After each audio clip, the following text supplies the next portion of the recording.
Hey, before we get started, some of you are probably aware that my company, Grindstone Arts, is publishing the Almighty Lolly's comic Cyberpop Control Theory. Pretty cool, right? I'm the editor on that one, too. I'm also the editor and publisher on another book that I think you guys are going to dig called Black Rhapsody Book 2.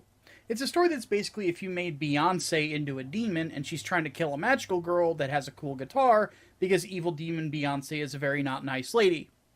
Okay, I'm oversimplifying it, but it's going to be an awesome book. For those of you who are fans of things like Madoka Magica, or if you're just a metalhead and you like monsters, this is a book that you're going to enjoy. I would know, I edited the whole thing. It's very fun. So here's the thing. I want to make a trade with you guys in the audience. If this mailing list hits 100 signups in 1 week after this video goes live for everybody, I will do a video on Vampire Hunter D that so many of you have been requesting. Signing up costs nothing, and we need a little under 40 more signatures to hit the 100 mark. So go sign up! Okay, on to the review. So this is an interesting review to close out our little trio of vampire reviews. Today, we're going to be talking about an unsung anime in Trinity Blood. So, Trinity Blood is an interesting beast. We first started by talking about an anime that's set in small-town Japan, takes inspiration from Salem's Lot and Shiki. Then we went over to England for an action series where Dracula works for the granddaughter of his old nemesis. Now we're going to a post-apocalyptic Earth where the Catholic Church is in charge of a good chunk of it, and we not only have vampires who now have their own nation, but we also have creatures that eat vampires as well. Now, how exactly did we get these creatures called Kruzhnik in this scenario? Nanomachine, son! Now, for this video, we're going to section this off because there's a bit of an issue that needs to be addressed with a fellow former Channel Awesome person who threw some accusations at this series that I found very disingenuous, and I feel an example needs to be made here. Before the drama, though, we're going to start with the series itself, discuss the plot, and then we'll close out the video talking spoilers. So what is Trinity Blood exactly? Don't fuck with me! I have the power of God and anime on my side! Well, it was written by Sunao Yoshida and debuted as a series of light novels starting in 1997 and sadly was never finished. Yoshida passed away in 2004 due to a lung blockage. The series was also adapted into an anime and a manga because during its publication it was stupid popular. But nobody ever really wanted to attempt to end the story because they didn't really feel like they could give it a proper ending and still do justice to the original creator's vision. Like I mentioned before, Trinity Blood is a post-apocalyptic story that features a world where there's just a few superpowers. There's the Catholic Church, which is probably the biggest military on the earth at that point, then the vampires, which are called Methuselah in this because this series has a ton of references to Judeo-Christian belief, and then the final nation out there is the nation of Albion, which is independent. The anime is directed by Tomohiro Hirata, who's been a key animator on a bunch of shows. Seriously, if you look at his credits for just key animation, it's like looking at Chris Jericho's list of 1004 holds, but not all the series that this guy worked on are called Armbar. For directorial stuff, he's directed the openings for quite a few shows, and was an assistant director for Project Akko, unit director on Macross Frontier, The Wings of Farewell, and was an assistant animation director for the second episode of the 08MS team. One thing I've noticed about his work is he does a lot of what I would call the Guillermo del Toro technique, where he's a big fan of most of his shots having the camera almost always moving, which gives the whole sequences a sense of flow. He's also a big fan of wide shots as well, so don't be surprised that if there is a vista to see that you're getting a really good view of it. As for the screenplay, it's written by the screenplay writer for Berserk 97, Last Exile, and currently the screenwriter for One Piece, Atsuhiro Tomioka. As for the music, it's done by Takahito Eguchi, who Sonic the Hedgehog fans are going to know as the guy who's been doing the soundtrack for Sonic games since 2006. Before that, he worked with Noriko Matsueda on The Bouncer and Final Fantasy X-2, or X2, depending on however you say it. Now, since Trinity Blood's a show that's a bit more deliberately paced and moody, the music is going to reflect that. There's a lot of jazz notes and things along those lines. There's a lot of piano work and things of that nature, but some more groovy bits and drum work when the pace starts to ramp up. But when things get suitably epic, you start getting in the more biblical style choirs or things along those lines, almost as if you have a Catholic choir and orchestra doing the soundtrack to a boxing fight in the middle of a cathedral. Now, what's the story about?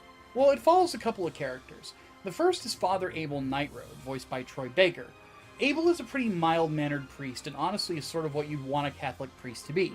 He's kind, considerate, puts others above himself, serves the Lord with a happy heart, and he doesn't molest children. All dark jokes aside, Abel Nightroad is a pretty swell fellow. Well, until you take him off. See, earlier I mentioned the Kruzhniks, which are creatures created through nanomachines that eat vampires. Well, Abel's one of them, and if you piss the guy off, One-Winged Angel from Final Fantasy VII might as well start playing, because he goes from nice guy priest to something that I'd imagine Bram Stoker would have came up with if he was high on bath salts. The other major character that we follow is Sister Esther Blanchette, voiced by Colleen Klinkenbeard, who is basically the character that acts as an audience surrogate as we're going through the story, up until near the end of it.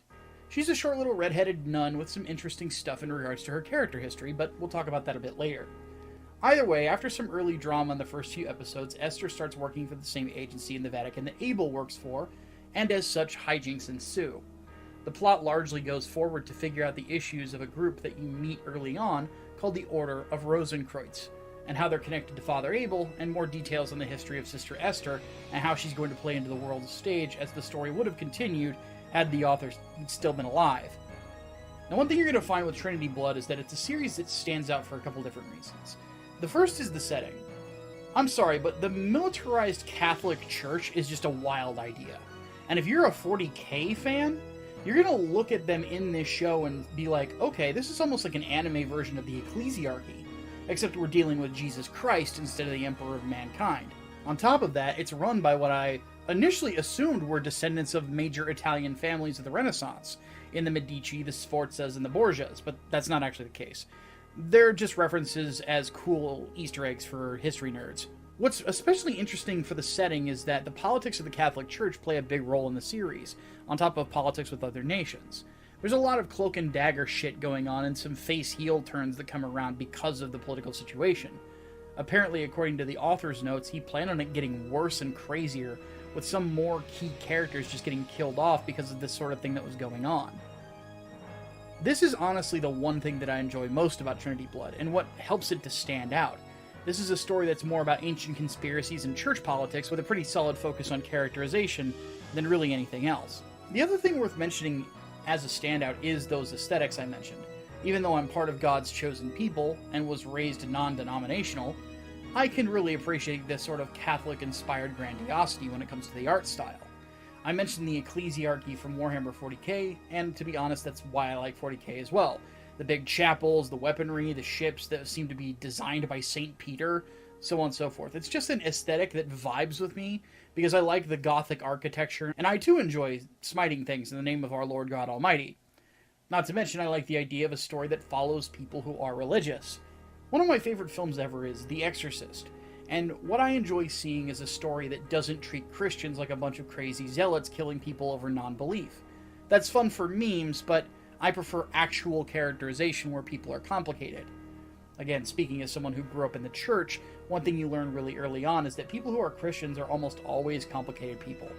We're just as susceptible to the temptations of sin as anyone else, but the difference is that there's a constant push and pull in our daily life because of our beliefs. A good character that's a Christian in fiction has a consistent desire to do right by God, but is constantly tempted with the things that they lack in life. Abel Nightroad is especially a good example of this because he has to constantly struggle with his violent nature that he's desperately trying to shed, plus other things that, if he wasn't a Catholic priest, he might indulge in. And keep in mind that this is a guy who can be very violent when he needs to, and he's extremely violent when he gets mad. And it's not easy to start as a violent person and then become something more than what you are, even with the help of God. Now, one thing worth mentioning is that Trinity Blood is a series that wears its references on its sleeve. One comparison that comes across that most like to make is between Vash the Stampede from Trigun and Abel Nightroad. Like Trigun, Trinity Blood also has a good sense of humor, but knows when to knuckle down when it's necessary. With that said, though, I don't really feel the two are that similar, except for their occasional silliness. First and foremost, Abel Nightroad is not conflict avoidant. The instant he knows he's in a space where he can safely throw down, you're probably gonna fucking die. Unless you're a human. By the way, I have to say, Funimation screwed something up here, apparently. One of the translations from the Japanese to English that they made is that Abel Nightroad swore not to kill anyone. But we see him kill people in the very first episode and kill people as it goes on. The oath that he swore was not to kill another human, which comes into play later. But Funimation, Jesus Christ. Get your fucking translations right, homie. Oh, wait. Funimation doesn't exist anymore. Whoops! Anyway, Vash the Stampede, on the other hand, is very conflict avoidant. He will do anything possible to avoid a fight, and even when the fight happens, he probably won't kill you. Unless it's the Stampede version of Vash, where he'll just run away and a bunch of people are gonna get killed because that version of Vash is a coward and sucks. God, I hate Trigun Stampede. Anyway, no, I'm not stopping. There's also some obvious Hellsing reference in here as well, but it doesn't really play out that similar to Hellsing. The church politics are wildly different, England doesn't behave the same way, and the key difference is how the plot plays out. Hellsing is a violent romp about the Nazis making fake vampires and unleashing them on London, more so than really a story purely about vampires. The vampire element just adds flavor to the Nazi element and the character drama between Ceres and Alucard, even when you're not coming to the dance for it. With Trinity Blood, this is more about the journey that Esther and Abel go through, and it's a lot more willing to show that the vampires also are just trying to live in peace, largely speaking, even though they can be fantastically racist at points. The fact of the matter is that, you know, the whole world at this point doesn't want another Armageddon because they've already gone through 2 wars that decimated most of the planet. More on that later. Either way, it's a very different series, and god damn it. Look, I'm already starting to talk about influences and things, and it's always going to bring up the big pink elephant in the room. Or in this particular case, the goofball-looking motherfucker with more chins than a Chinese phone book and a stupid-looking hat that brought up this series before I did. If you're wondering who I'm talking about Bennett the Sage. Look, if you want to skip me admittedly picking a fight with another content creator because of him being incredibly pretentious and irresponsible, Sure Dude's got a timestamp for you to skip to that point where I'm talking about the plot and get that plot breakdown. So, let's get started. You are one dumb son of a bitch! So let me preface this with something. During my days working with Blistered Thumbs, the gaming website that was owned by Channel Awesome, I didn't interact with Bennett the Sage, and I didn't really have a desire to. Even back then, I always thought that he was a pretentious dingus who would be a perfect example of the Dunning-Kruger effect. I mean, this is a guy who has listed himself as an actor, producer, and director on IMDb, listing his YouTube review series like it's an actual television series or something, or some sort of actual art. Look, speaking as someone who's an actual artist, a writer, who has endeavored to create actual published art and succeeded at it, on top of starting his own publishing company, immediately my first reaction to people like this, like Bennett, or people like In Praise of Shadows, or other people like this that are stupid pretentious, seriously, all of you can go fuck yourselves. As a YouTuber, I have the same reaction. Homie, we are critics at best. Stop taking yourself that seriously, you're not that important. Neither am I. A YouTube review show is not the same thing as making an actual film, or a comic book, or a novel, or anything like that. I would know, I've done stuff like that. These are silly videos on the internet that we're lucky enough can be monetized and be used to earn a paycheck and have some fun with our audiences. People who take internet review shows like there's some sort of grandiose grand mark of creativity just goes to show that their personal ceiling of inventiveness is incredibly low. Then again, this is a narrative we've seen with Channel Awesome personalities for years, or should I say former ones. So many of them, when they tried to pull out their creative genius, quote-unquote, ended up just falling flat and acting like people didn't realize their genius, when in fact you just sucked. The ones with staying power just stuck to what they did well. The thing that leads me to criticize Bennett today is he decided to pull a Mars girl and start throwing around baseless accusations. Though instead of baseless accusations about accomplished voice actor Vic Mignogna, who actually does voice work in Trinity Blood, Bennett decided to throw around some baseless accusations about Trinity Blood's creator. Now, one thing he'll probably use as an excuse during this video that he made is that there were familial issues going on when he made this rather shit video about Trinity Blood. But here's the thing. I understand that it sucks to go through family problems. But whenever you go through things like this, to avoid being irresponsible and doing screwed up shit, you take time away until your head's right. You don't just throw out a video accusing a beloved creator of plagiarism based on nothing. Shit like that is just vile, you goof. You pissed on the grave of a dead man for YouTube clicks. What the fuck is wrong with you? So what I'm going to do right now is break down exactly why Bennett's accusations are stupid and why I'm speaking as harshly as I am. During the course of this vid, Bennett accuses Sunao Yoshida of plagiarizing Hellsing, Trigun, and Fullmetal Alchemist. The first thing that you'll realize whenever I list those franchises, if you look at their publishing dates, is that Fullmetal Alchemist came out 3 months after the first part of Trinity Blood. So what, did Yoshida get in his DeLorean with a custom-fitted flux capacitor and go back to the future to rip off Hiromu Arakawa? Before that, did he, Bennett, manage to take the stage at the high school dance, play some Chuck Berry, and reach Doc Brown in time for lightning to strike? You fucking idiot. Then again, we shouldn't expect Bennett to do any research, I suppose. I guess he's allergic to Google. This is a guy that, when it came to reviewing Gundam F91, claimed that Zeon never had new types, and Char Aznavour being a new type was a retcon. New types are fucking dumb! For the uninitiated, a new type is supposed to be somebody who possesses an evolved trait that allows them to just be that much quicker, that much more alert, and that much more bullshit that they can handle a Gundam. Really, this contrived plot point is just to hand wave away the fact that the first Gundam pilot was a teenager, but then you think about how it seems that only the Federation has new types in Gundams, you know, until they retcon Char into being a new type, but then he wasn't, but he still kind of was, and okay, this is turning into a rabbit hole of logic. I'm sorry, my dude, but Zeon never had new types? Fucking Zeon never had new types? So aside from Char, are we pretending that Shalia Bull, Lala Soon, Haman fucking Karn, Mashmir Cello, Chara Soon, Elpeo Puru, and all 12 of her clones, including Marita Cruz, Kes Pariah, Gune Gus, Mineva Zabi, Lonnie Garvey, Full Frontal, and Zoltan Akanen just don't exist? Dude, do some fucking research before you open your goddamn pie hole. Google is your friend. This is not hard to do. If you're going to take yourself so goddamn seriously that you're going to list yourself on IMDb like you're someone of note, you need to actually take your fucking work seriously. Do research before you open your goddamn mouth. Alright, let's go through this bit by bit. So your evidence that Fullmetal Alchemist was plagiarized from is Trinity Blood had a chick with claws in her hand. Well then, by that logic, Marvel Comics should have sued both creators for ripping off Lady Deathstrike, who was created by Dennis O'Neil and William Johnson back in 1986.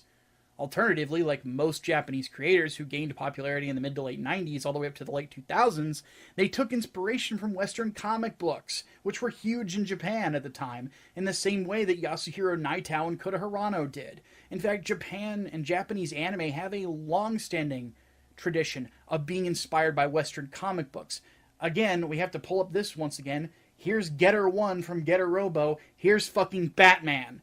Notice the similarities. Jesus Christ. To explain what we're seeing here, anyone with a creative bone in their body is going to maybe not understand the Latin I'm about to use, but they're going to know the idea I'm trying to get across. Nihil sub sole novum. Fitting that I'm reviewing a show about Christians, because that's Ecclesiastes 1:9, but from the Vulgate, the Latin version of the Bible. There is nothing new under the sun is what it translates to. If you'd rather have a more secular example, Swiss filmmaker Jean-Luc Godard said, "It's not where you take things from, it's where you take them to." If you know enough about the arts, which Bennett clearly doesn't, it's not hard to find the things that inspire creative endeavors. There's an obvious heavy Devilman influence in Chainsaw Man.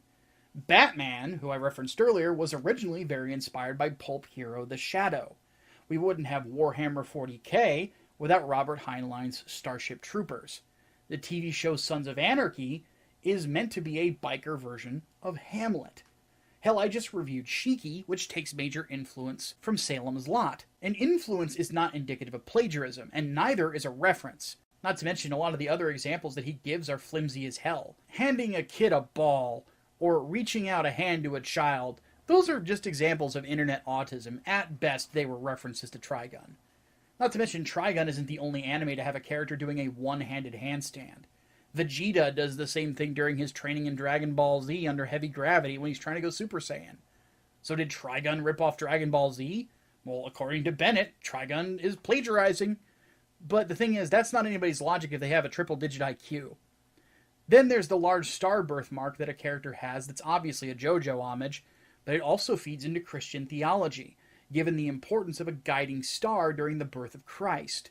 Not to mention, the character's name, Esther, means star in Hebrew. A lot of these, at worst, are just homages, which is a common thing in anime and media in general. I mean, how many anime have had homages to Fist of the North Star? Gundam Double Zeta and Great Teacher Onizuka have those. Is that plagiarism?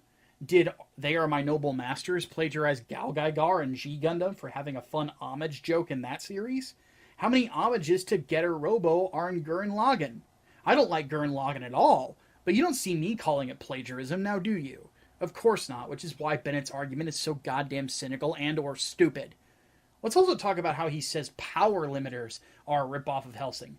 Homie, you have a fucking show where you're talking about anime, and you think that's evidence of Hellsing being plagiarized? My man, Yu Yu Hakusho has 3 of the 4 main characters with power limiters. Then there's Frieza in Dragon Ball Z with his different forms. There's stuff like this in Oh My Goddess, Bleach, Ronin Warriors, Ultraman, and a bunch of others in anime that do stuff like this. So who's ripping off who here? Power limiters are just an anime trope. It's just something common in Japan. It's something that came from the culture. The most egregiously stupid part of Bennett's argument is being purposefully vague to try and prove plagiarism. Like saying story about vampires that involves the Catholic Church in England, so it's a ripoff of Hellsing. That is one of the dumbest, most Reddit-tier arguments about fiction in existence. Boiling a series down to broad strokes means nothing because you can do it with anything. Watch this. An order of monster hunters exists to do exactly that, hunt down monsters. They employ monsters of their own to do exactly that to great success, and the origin of the lead monster is crucial to the plot. Did I just describe Hellsing or Trinity Blood? Both. But I also described Hellboy, which predated both franchises since Hellboy debuted in 1993. Let's do some more of these to show how stupid Bennett is. Strong guy in power armor descends to the planet to kill space aliens. Did I just describe Halo 3? Or did I describe Warhammer 40k Space Marine 1 and 2? Or did I describe several missions during the course of the Horus Heresy in Warhammer 40k? Or during the Great Crusade? Here's another one. A super soldier paired with an AI descends to an alien planet to kill aliens.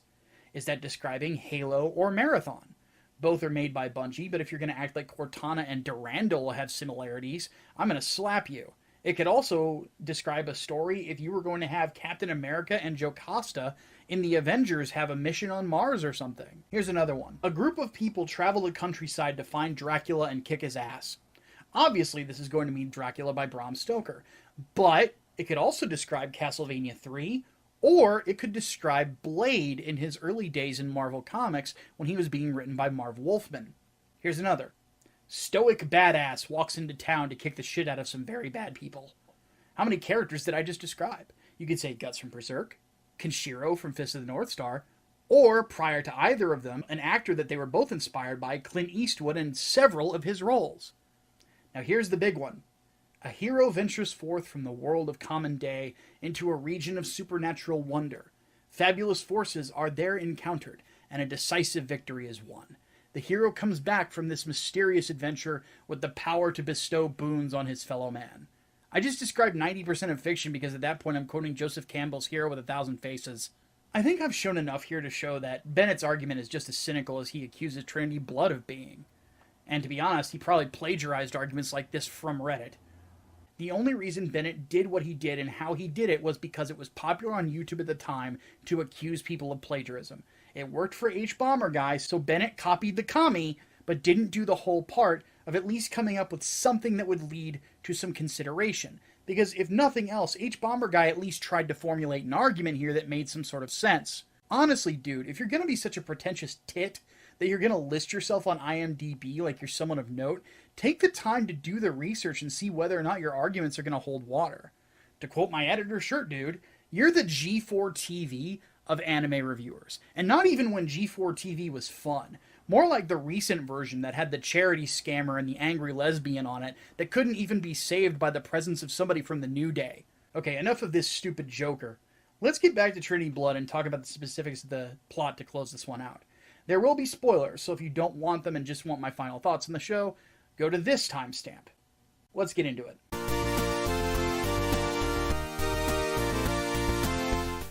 Like I mentioned earlier, a big part of the story is based around the political situation that surrounds the Catholic Church and the vampires. At the start of the story, and through a good part of it, the Methuselahs and the Catholics are in a Cold War. To basically avoid the destruction of life on Earth, both sides are doing what they can to keep a giant war from happening. Show's got 24 episodes, so there's a good chunk of them that just spend time fleshing out the setting, introducing characters through interesting one-off stories, but still having references to the greater conflict. Like many stories about Cold Wars, there's someone within the plot that's looking to break the cold element and turn everything white hot. Sort of like Colonel Volgin in the Cobra unit in Metal Gear Solid 3. In this particular story, our group of troublemakers is called the Order of Rosenkreuz. These guys basically serve as a terrorist organization that also feeds other organizations who want similar things, with weaponry and the means of causing problems across the world that would spark another world war. If you want a real-world parallel, think of what Iran or Qatar do, but imagine if they were run by Aleister Crowley instead of the mullahs. This sort of thing adds complication to an already tense Catholic Church. The current pope is just a kid named Alessandro XVIII, voiced by Greg Ayers, and he's an indecisive one at that, constantly second-guessing himself.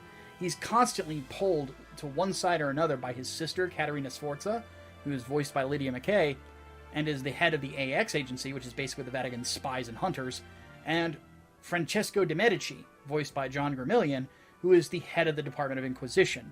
He's about as hot-blooded as you'd expect as a guy who's the head of the fucking Inquisition could be. This basically keeps the church on edge because you never know where things are going to go.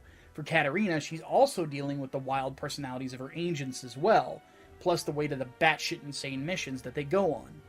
Now, the story's pretty episodic at the start, but once you hit about the 10th episode mark, you start getting into the nitty-gritty of the overall conflict, and it has a steady flow up to the end. The overall idea you get from both the Vatican and the Methuselahs is that, really, neither government wants a war with the other.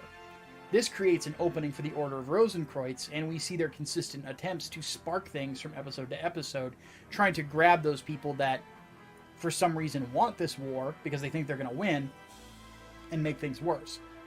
So basically what they're using is things like assassinations, weapons of mass destruction, the works. So there's a lot of time spent with both the actions and their consequences, because basically what the Order of Rosenkreuz is looking for is their own Arch Ferdinand moment to spark things off.